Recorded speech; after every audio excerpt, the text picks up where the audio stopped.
petroleum, and I would like to talk and I want to discuss everything in the chapter coal and petroleum. So let's start our today's lecture. So this is the PDF, and I am not now talking about like what was the coal and petroleum, in which category they were of. Okay, so everything that's related. Now starting with coal and petroleum. As coal and petroleum, these are two different topics. Coal, okay. So if we need to know coal, we should understand natural resources, man-made resources, inexhaustible resources, renewable resources, and everything. Okay, so everything that we can use is resource. Everything that is usable, that is a resource. Like it could be a human resource, anything like it has any utility, then it is a resource. Okay, so mostly everything has a use, so it is a resource. Now resources are classified into two: natural, and the second is man-made. Okay, these are the two types of resources. Now, we can classify resources in the one was that natural and man-made. Okay, so this was the first one. Now, the second one that I am now going to talk about is that natural man-made is that in a man makes it, then is a man-made, as the word suggests, and natural meanings it is from nature. Now there is one more word that we should use. Natural. The word natural means that it is from nature, yes. But what if it is it would be exhausted by our human activities, or if it is man-made and it could be exhausted by our human activities. So therefore we classify, if it is exhausted by our human activities, then it is exhaustible.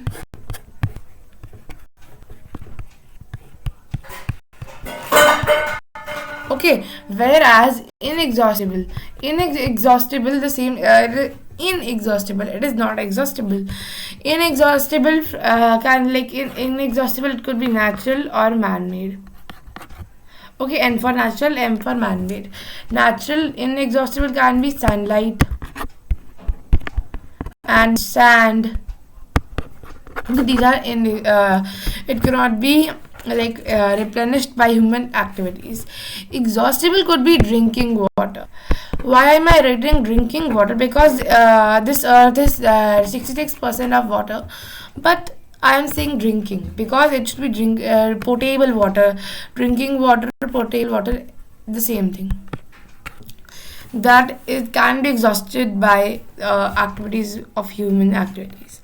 Okay, so this was the example, and that I am talking about is here natural, man-made. Like man-made can be bulb by Thomas Alva Edison, and man-made can be anything like tree was by man's only. Everything that what man did was they combined natural things and made something, and that was man-made, and natural is that thing done. Okay.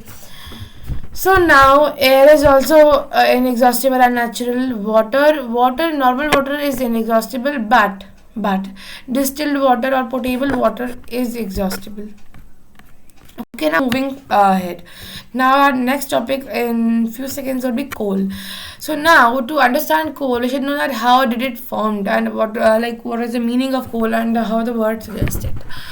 Okay, so coal. What do we mean by coal? Okay, so coal, what was there that millions of years ago, what we say, Purvaj or our upper generations said that there were many trees, not like today, and there were only trees, and mostly the people were hunting, gathering, and everything like that. And at that time, there are so many trees that that trees that they just got buried after their limited age. They got buried inside the earth, and slowly there was a layer of sand, a layer of crust, and then a magma. And after the magma started to burn by that heat and pressure, coal was formed by the trees. And on that fossil fuels like coal, petroleum, we are now also able to see the signs of animal that there are what do I mean by signs? I mean by signs that when that tree became that fossil fuel, there was a drawing of tree on that fossil by saying that this tree had now become this fossil. This was the coal. Coal was done inside earth, okay, inside our earth's crust. That is coal, and it is mainly by plants. Okay, and the second is petroleum. What do I mean by petroleum? Petroleum, some mostly people think by petroleum that it is petrol, but petrol is a constituent of petroleum, and therefore it is here. Petrol, diesel, kerosene, many more. Okay, so now it was coal. So coal, what is coal? Yes, coal. Now, what do we mean by coal? Coal, when we found it, it was due to that heat and temperature. We cannot form it in a laboratory, and it is so hard that we cannot break by it easily by hammer too. And so we do many chemical processes, and we burn, or we don't burn, because if we would burn coal, then it would produce carbon dioxide, because CO2 carbon coal has much of carbon, and therefore it could produce CO2. To avoid that, what do? We do it in the absence of oxygen, and in the absence of oxygen, the coke has three constituents, that is coke, coal tar. Okay, so coke, coal tar, and the third is coal gas. Yes. So now it's like coal is formed of three: solid, liquid, and gas. Solid is coke. Coke is also black, porous, everything mostly in like when we look both coal and coke, they are mostly similar.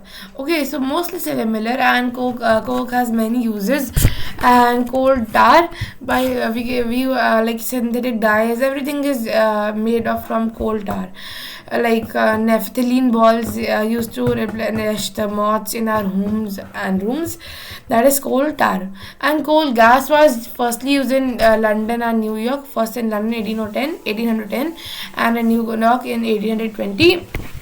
And that is what I said about coal gas. And then it was about lightning only, but then when slowly those people discovered, they said that now coal gas should be as the for heat, to give heat.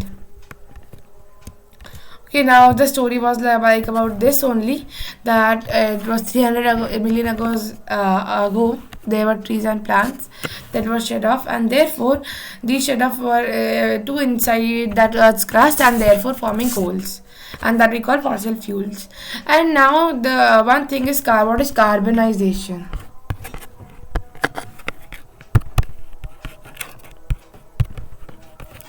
Okay, carbonization talks about it is a slow process that from which we convert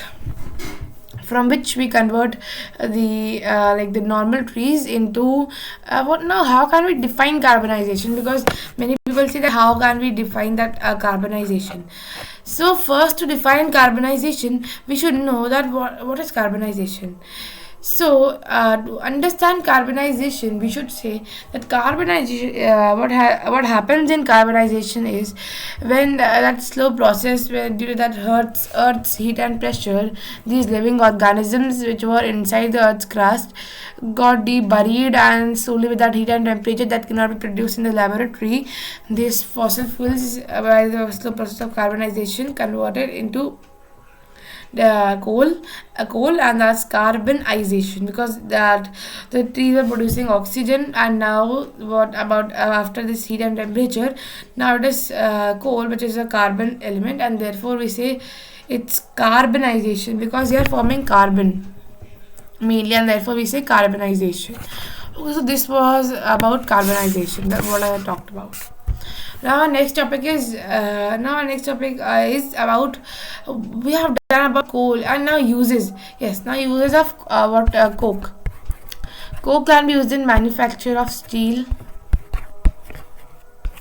and as a reducing agent and oxidizing agent. Reducing agent by mean that it can take oxygen or give hydrogen, and by oxidizing agent it means that it can give oxygen or remove hydrogen, and it is a reducing agent in many industries. A reducing agent, why do I every time say reducing only? Because reducing is because it reduces, and it is in the manufacture of steel, and in extraction also, not in only manufacture of steel.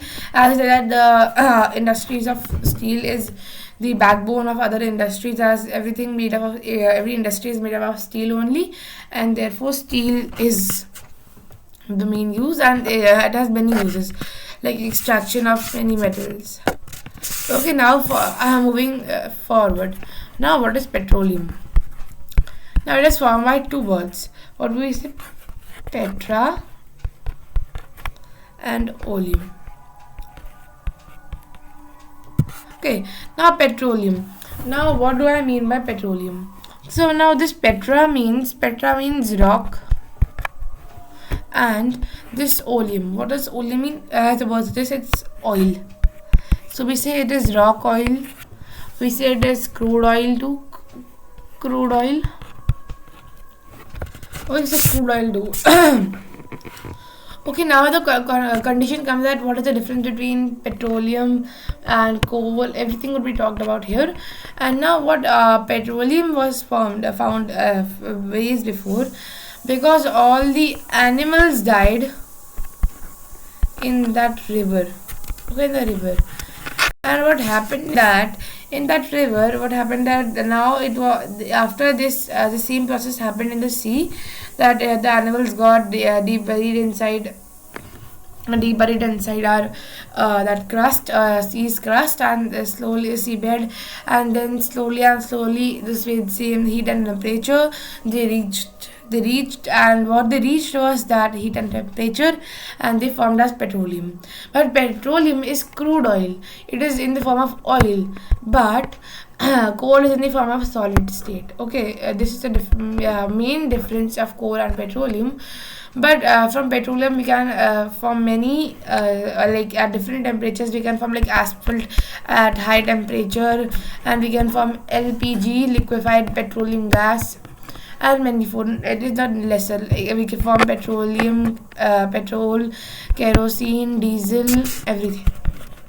There are many constituents of petroleum. Okay, so it was like in land it was plants, and in water it was organisms. You can say animals, sea animals mainly, and that's also a difference between petroleum and coal. Now, moving more forward, I are able to see that this is the previous talk that is about everything. Like here we dug the wells, and after a triangular we straight well, and here is the oil, what we say crude oil, and here is the natural gas. And now you will say that if we dig it, then the natural gas will just go in the atmosphere. What we do, we get this pipe, and by this pipe stretches, and this pipe can, like, through gravitational forces, it just pushes up all the natural gas, and all this natural gas comes at the center, and this pulls it up, and there are wells that directly connects to that well, and it is stored. And in petroleum it is the same. Here is the oil, and it went here and in the well. Now here is water. Water is too inside, and nothing to do, as if you would take petroleum like simply, then because petroleum is also denser than water. Petroleum is denser than water, and therefore petroleum is always above water. It cannot water cannot reach the above oil, or it cannot mix with petroleum. Here is the crude oil, petroleum. Now various constituents of petroleum, as I was talking about. So what we say mainly, it is petrochemicals. Petrochemicals, we understand by that word only, it is petrochemicals. So petro meaning petroleum, petroleum. And what does this chemicals meaning that it is man-made, and therefore chemically made, and therefore from these petrochemicals we can make many things, like mainly synthetic fibers, synthetic things, and that are like artificial cloths and everything. Now in this petrochemicals there is a significant role of natural gas. Now here when we were looking at the diagram, we also saw that there was natural gas here, because we need natural gas. With petroleum and natural gas only we can form petrochemicals. Okay, this is a petroleum refinery, and here is petroleum, that is the main